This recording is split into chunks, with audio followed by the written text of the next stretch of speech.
താല്പര്യമുള്ള കൂട്ടരായിട്ടാണ്. അതുകൊണ്ട് തന്നെ എന്തെങ്കിലും ഒരു ലക്ഷ്യത്തിൽ ഉറച്ച് പ്രവർത്തിക്കുക എന്നത് ഇവരെ കൊണ്ട് ബുദ്ധിമുട്ടാകും എന്നുള്ളതാണ്.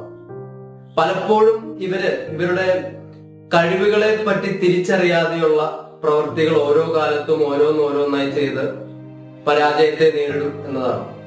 എങ്കിലും ഇവരെ പറ്റി എടുത്തു പറയേണ്ടത് അസാമാന്യമായ ഇവരുടെ കർമ്മകുശലതയും വാചാലതയുമാണ്.